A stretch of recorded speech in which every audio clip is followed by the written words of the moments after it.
जो मुद्दा मांडला पूजे साहेबांनी तिथं बाब काय सोय नाही केली नाही का केली तर नक्कीच परवाच्या दिवशी आपल्याला ज्या प्रकारे मागच्या वर्षी 1 जुलैला ज्या प्रकारे आंदोलन झालं होतं आणि समस्त नागपूरवासीच नाही तर संपूर्ण देशभरातून जनता तिथं उतरली होती म्हणून ते आंदोलन सक्सेस झालं. आंदोलन सक्सेस म्हणावं. आता उरला तो सौंदर्यीकरणाचा प्रश्न तर आता होत राहील कवा होते काय होते कारण समाज काय करू शकतो हे आपण बघितलं.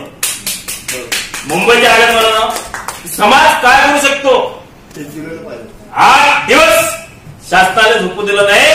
9व्या दिवशी शासनाला निर्णय घ्यावा लागला आणि त्याला न्याय द्यावा लागला.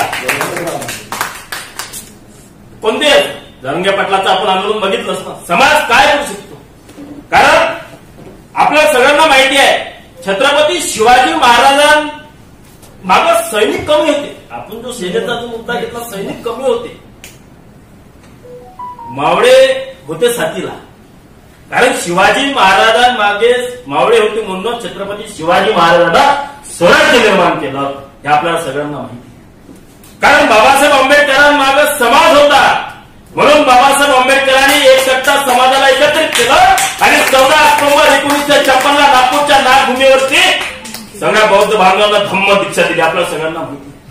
बाबासाहेब आंबेडकर हे म्हणाले होते की माझा रथ जर समोर नाही नेता आला तो नको न्या पण मागून तरी नको.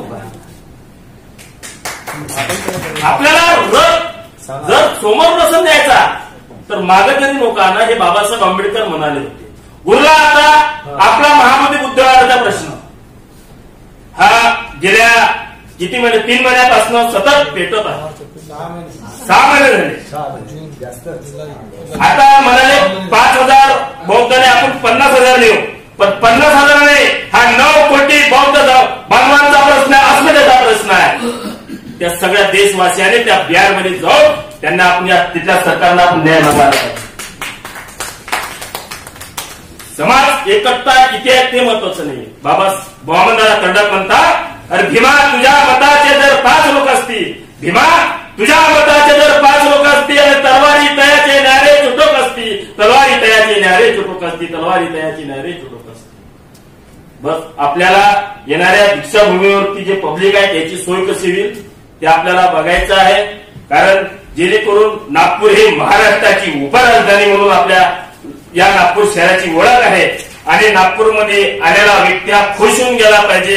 कारण बाहेर गेल्यानंतर असं नाही म्हटलं पाहिजे किंवा नागपूरमध्ये आमची गैरसोय झाली असं. आपल्याला त्याची सोय कशी लावता येईल जेवणा खावण्याची सोय कशी लावता येईल त्यांची झोपण्याची व्यवस्था कशी लावता येईल ते आपल्याला बघावं लागेल. शेवटी एकच म्हणेल की दिनाच्या दुःखासाठी खरे चिंतन केले म्हणजे दिनाच्या दुःखासाठी खरे चिंतन केले आणि दुःख घालण्याबाबत हिमातून विचारवंतन केले तेरी कुंभी महान समाजासाठीच नव्हे तर संपूर्ण देशासाठी तू काय रे चंदन केले म्हणून बा भीमा तुला साऱ्या जगाने वंदन केले म्हणून बा भीमा तुला साऱ्या जगाने वंदन केले. धन्यवाद. जय हिंद जय महाराष्ट्र.